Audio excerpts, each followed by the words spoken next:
In it here now, what are you gonna do now? I'm gonna bid on here now. Who bid $500,000 bid? Welcome to the Legacy of Agriculture. This program will explore the past, present, and future of agriculture. We'll look at the people, products, and events that have formed its history. And now, with today's guest, your host, Chris Bair. Good morning, folks. This is Chris Bair, your host of the Legacy of Agriculture. Thank you for joining us on your busy day right here in South Dakota and Nebraska and in the upper Midwest. We're right in the heart of harvest time. The corn and bean crops are coming off, and cattle are now starting to move to market, and we're enjoying the fruits of a very interesting year, and people are enjoying a pretty darn good harvest this year. Today on the Legacy of Agriculture, I've invited Cody Jorgensen from Jorgensen Land and Cattle to be my guest. Cody, thank you for taking time out of your busy day. I know we're right in close to the hunting season. I know that you guys are in harvest. You just finished about a month ago a huge bull sale, and you got your hands full. And I appreciate you for joining us today. You bet, Chris. Thanks for having me. One of the things that was really intriguing to me about Jorgensen Land and Cattle, Cody, was as you are a century-old ranch right in the heart of South Dakota, and over 115 years ago, your great-grandparents started Jorgensen Land and Cattle. Tell us a little bit about that. Yeah, of course. I never had the opportunity to meet my great-grandparents. They came here from Denmark, settled in this part of the world, and my family has been here ever since. It's really truly unbelievable what they went through to actually even get here. Crossing the river and so on and so forth, and they really just didn't have anything, and set up shop, on this land, and built a family. It's just it's amazing to me. Can you imagine coming from clear across the ocean and traveling out right into the heart, right into the middle of the United States, and winter, and your country out there? I would imagine in the early 1900s when they arrived, there's nothing there. You don't go to the grocery store. You don't go to the doctor. You don't go to into McDonald's. You have nothing. You have absolutely nothing. Tell me a little bit about that history. Yeah, that's exactly right. It's true. They literally had nothing, and had to live off the land. We say we live off the land today, but it's nothing like obviously what they went through. And I just when I think back at that, we take so many things for granted, in our lives today, and sometimes it's just really nice to reflect on where your family came from and what they had to do to get us to the point we are, and it really is humbling. So, what do you think that their biggest challenge was back in the early 1900s? No question about it. It was water. Our part of the world, right where they homesteaded, there's no groundwater. It's 1,500 feet to water, and that water was artesian water. It was high in sulfur, and we call it stinky water, and it come out of the ground, 102 degrees, and so it was number one, a major factor for them is to have potable water and water for the livestock. So, how did they get potable water then? They did. Of course they built cisterns over time. A lot of rain or runoff water was their main deal, and then as time went on, they actually had to truck water from winter. They had a tanker truck, water truck, and they would go get water and bring it back to the cistern and pump out of the cistern. So explain, you and I know what a cistern is, and I can totally appreciate the value of groundwater. I grew up on a farm where our entire farm was groundwater, and we pumped water a long ways to be able to water crops. But explain to our listeners what our young listeners what a cistern is and how they would gather rainwater. Yeah, in everybody had their own way, but I do remember my great grandparents and my grandparents actually telling the story, where they would, the eaves off the house or the buildings, they would capture rainwater off buildings and capture it into some sort of a tank, and then move that tank. And in some cases, that actually went right into the cistern. And the Right. cistern is like a concrete uh, tank.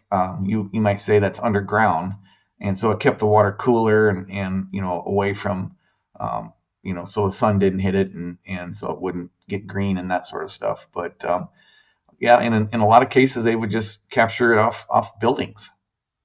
Nice. That's really cool. So tell me about how Jorgensen Land and Cattle grew from those early stages of your great grandparents arriving to what you are today. Yeah, so I guess I'll start with what we are today. We're today. Um, my son is back in our operation. Graduated from South Dakota State here this past spring, so he is the fifth generation involved with our operation. I would be the fourth, and my grandfather, he is he was one of three boys that came from Martin Senior, and um, one of his brothers died in early life from leukemia, and the other um, one of them was in World War II. He was shot down and died in World War II. And then his middle brother Don was also a World War II vet, um, merchant marine, and he came back. And then the two of them formed a partnership, and farmed and ranched up into the mid 70s. And so my grandfather, and Don, they were always taught to be diversified. When my great grandfather was operating with them, he would, they had turkeys and they had chickens and they had pigs. And diversification back in those days was so different than what it is today. But it's a different kind of diversification, I would say. They did it back then because that's what they needed to eat to live, right? Yep. And today, it's what keeps us viable from generation to generation is diversification. And so my grandpa Martin Jr. He started in the cattle business. He started raising registered Angus cattle in the mid 50s, and got into studying genetics, performance based genetics. So really, he was one of the pioneers, I would say, of performance testing cattle. And what I mean by performance testing cattle is measuring them by weight and by phenotype, and then tying that calf back to its mother and studying, what cows were the best. Studying those calves against their peers or their contemporaries, and then identifying the better calves, and then tying that information back to the mom.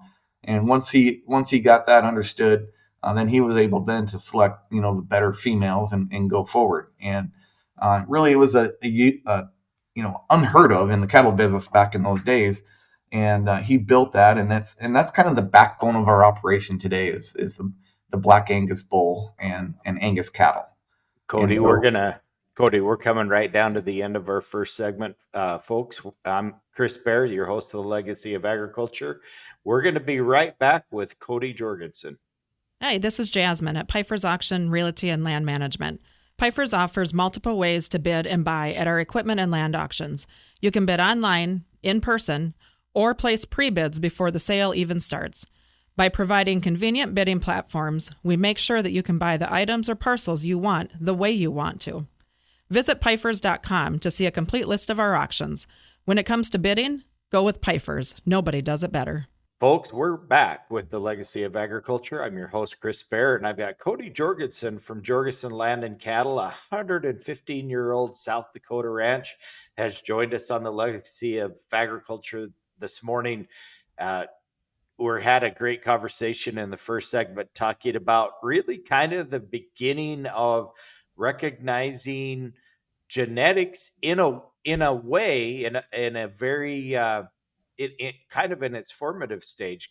Cody, I interrupted you at the end of the first segment, but go ahead and continue to uh, talk about how you started to mature and grow your herds. You bet. Thanks, Chris. And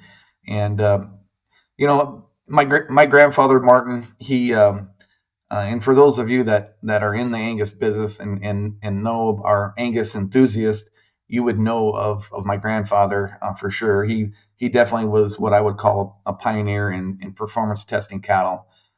He had a passion for making cattle better, and what I mean by that, we still sell cattle by the pound today, and so understanding performance and letting your cattle perform on your operation with the resources they're provided was really important to him, and he was very passionate. So to be right honest with you, that hasn't changed.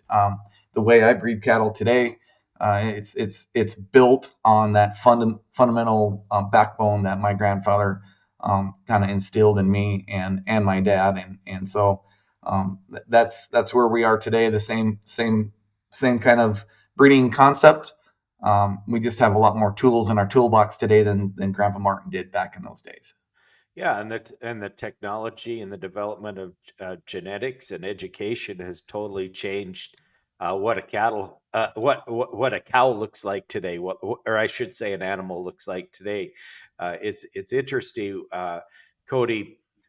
We talked an awful lot about inventions on the Legacy of Agriculture, and talked about the invention of barbed wire is something as simple as that, and how that completely changed the face of agriculture. And but back in those days in the 1800s, a lot of those animals were just raw boned, tough old cows. They were tough animals because they had to be tough. But as time has changed, we've learned how to feed them, we've learned how to care for them differently. We've learned so much about taking care of animals and animal husbandry. Tell us what you think has made the biggest change in your operation in performance. And is it simply the genetics? What is it?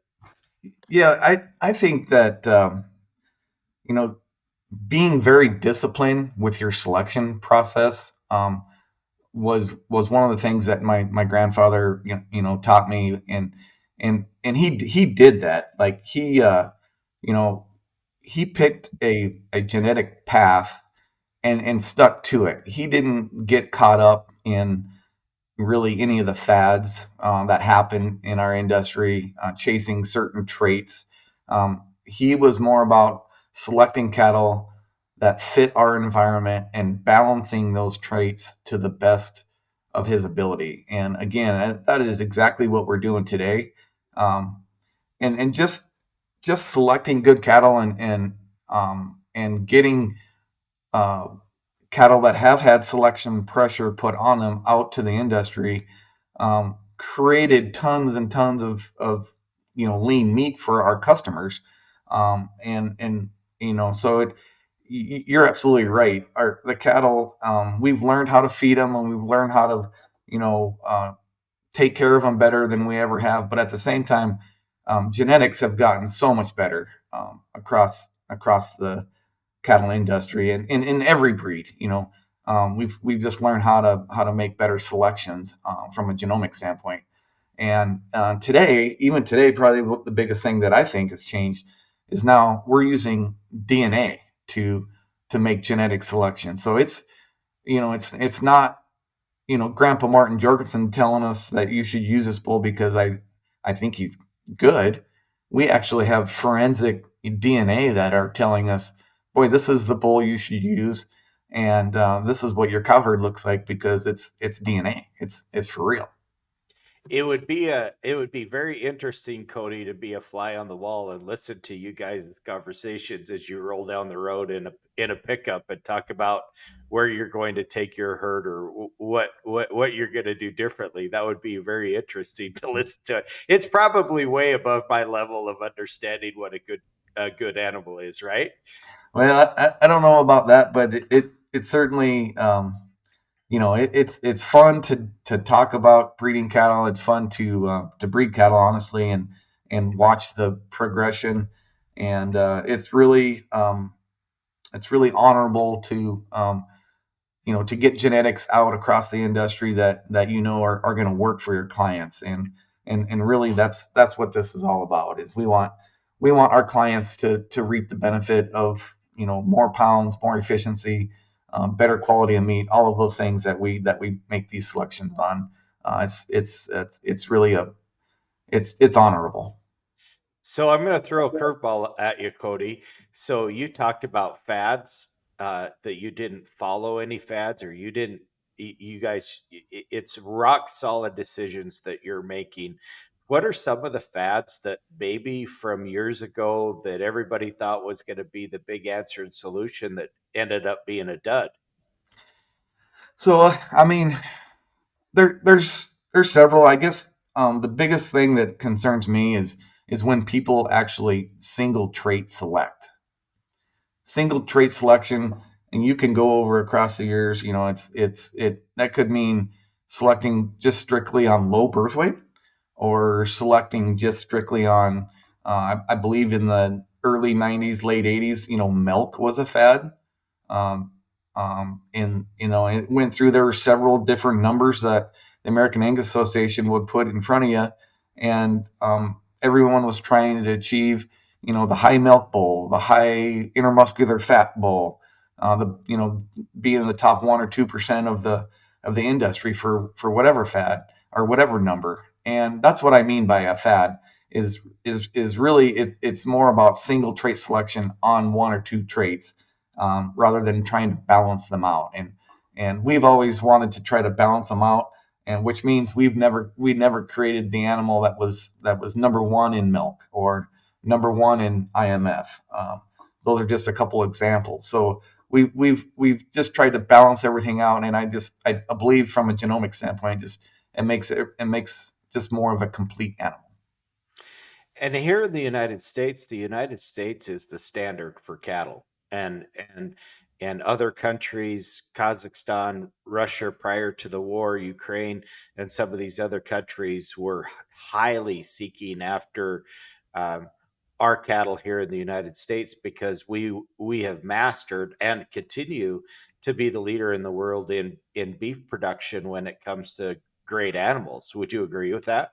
I totally agree with that. Yeah, we have tremendous systems in place. The American Angus Association has over the years, done a lot for with their evaluation to try and help us create better cattle. And we're just taking that another step further. Jorgensen Land and Cattle has their own genetic evaluation now, and we actually are taking our own phenotypes, putting them into our own evaluation. Allows us to kind of control the data going into it, and then that evaluation is really helping us determine, you know, what we need to do for our customers. So we've even taken it another step further, I would say, Chris. We can actually go ahead and offer to our customers a DNA test, which gives us some intel on what their cow herd is made up of from a genomic standpoint. So then we're tooled with that information. We're able to then create a set of bulls, or select a set of bulls that fit their cow herd based on DNA. And we're then able to help them really put together a really nice set of calves that go to market. Ah, very nice. Hey, folks, this is Chris Bair, the host of Legacy of Agriculture. We're coming down to the end of our second segment. Cody Jorgensen from Jorgensen Land and Cattle is my guest today. We appreciate our sponsor, Pifer Auction and Realty, for a complete list of all of the auctions that we've got coming in the fall of 2024. You'll want to visit our website at pifers.com. That's PIFERS.com. Hi, this is Jasmine at Pifer's Auction, Realty, and Land Management. Pifer's offers multiple ways to bid and buy at our equipment and land auctions.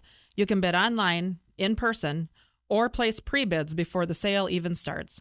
By providing convenient bidding platforms, we make sure that you can buy the items or parcels you want the way you want to.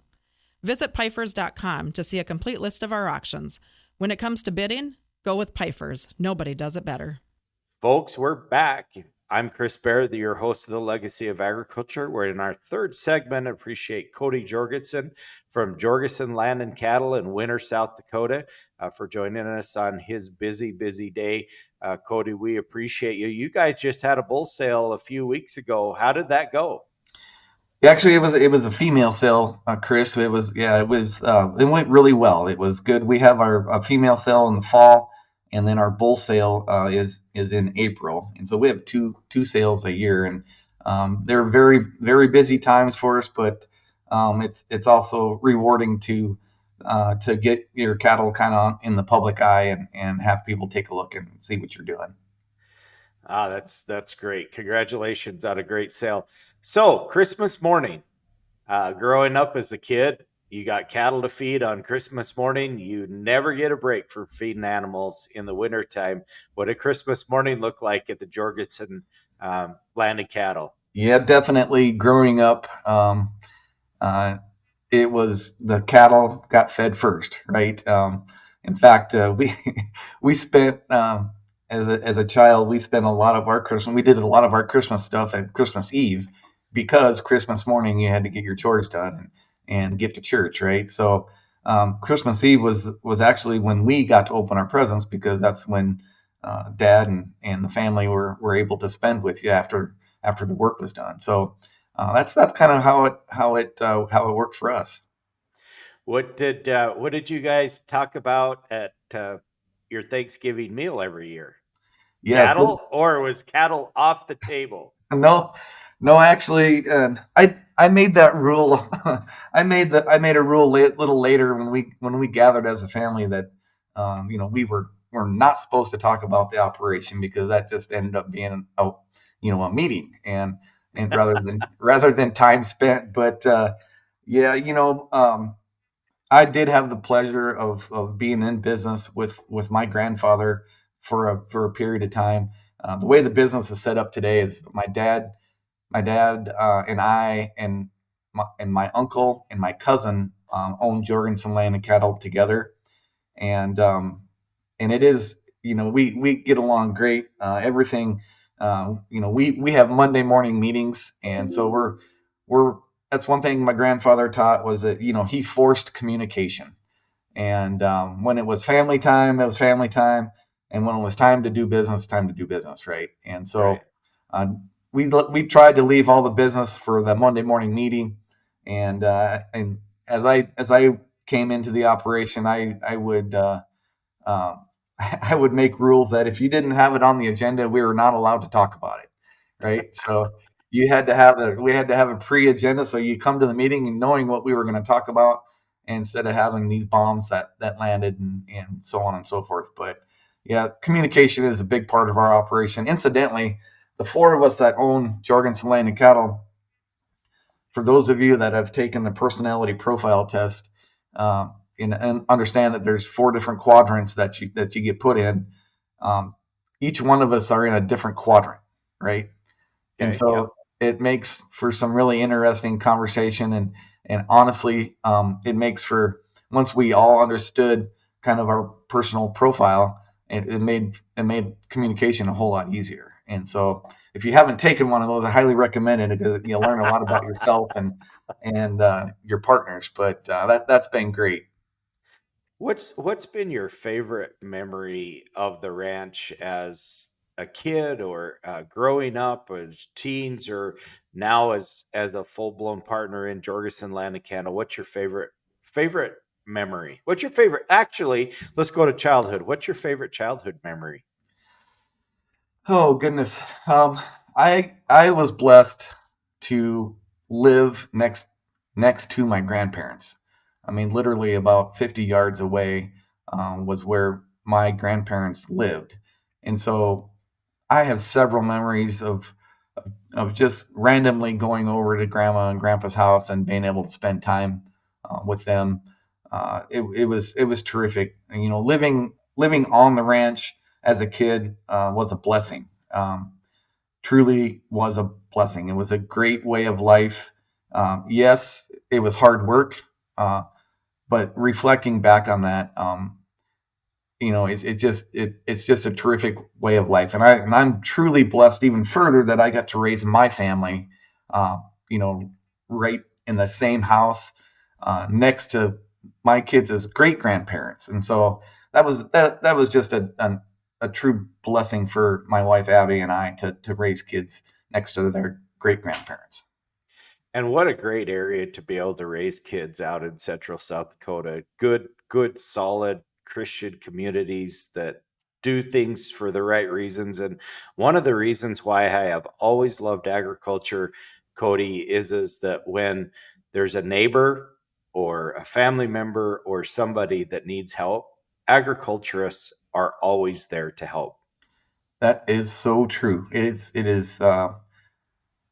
overwhelming to with the support that you get from and it's not even just our little community here in Ideal. It's it, in the cattle world, it is even just the amount of support that you get from people in Tennessee that might know who you are. It's just it's just an excellent way of life.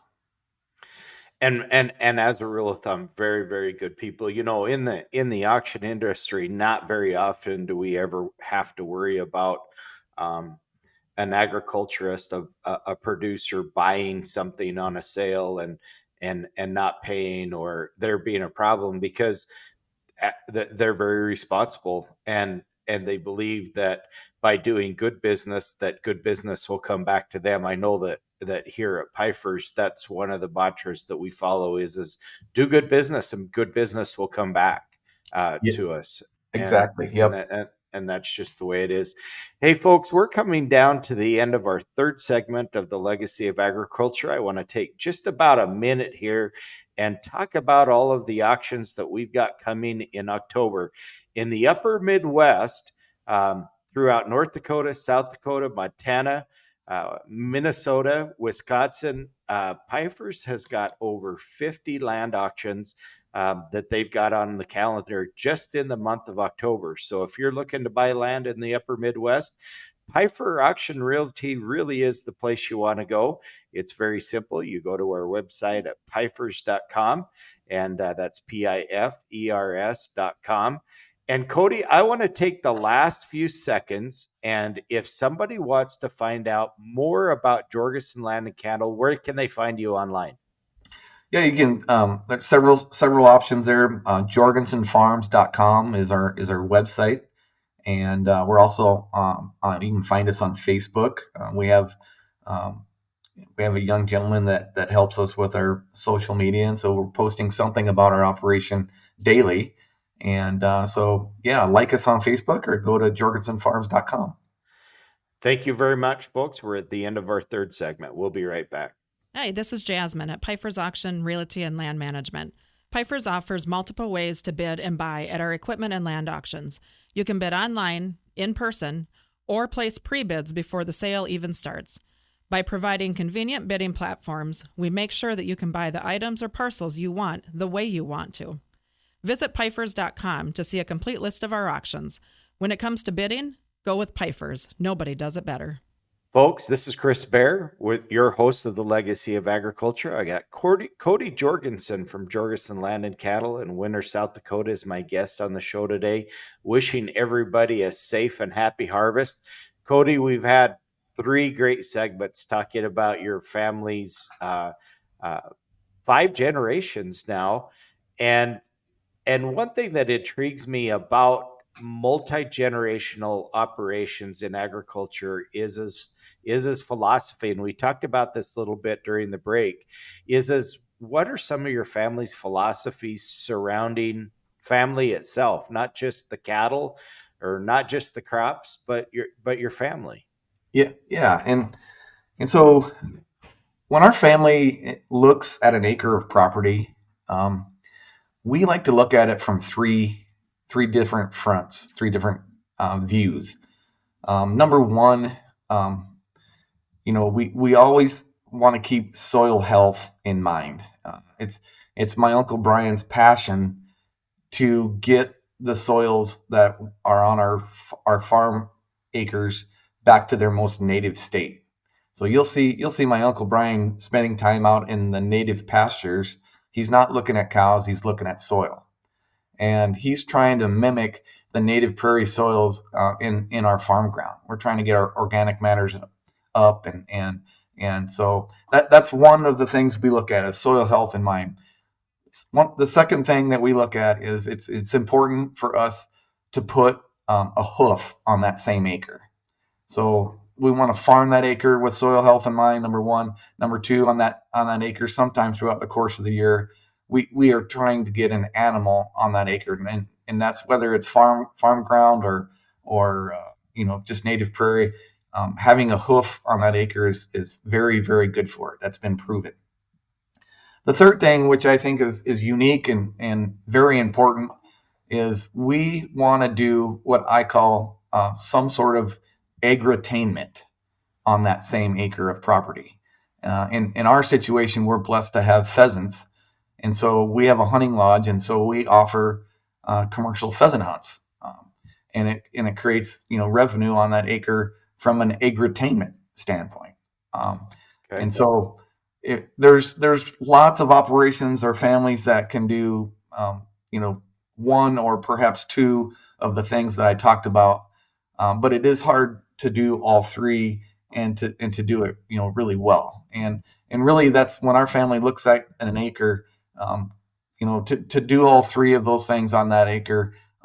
That's what we believe keeps us viable for generations.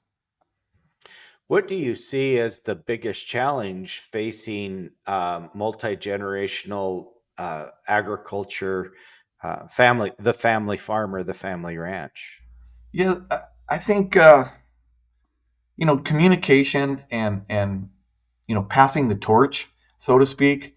I think a lot of people have a hard time with that, um, and it's not that they don't want to. It may be a situation where they just don't know how or where to start, and so um, you know I believe just communication and letting the younger generation make a few mistakes. Now my grandfather was really good at letting me make mistakes. I made plenty of them, and I that's the bet only you way. I bet you paid a price for it though when Yeah, you made you that learn how to, mistake. yeah, you learn, and you don't do that again.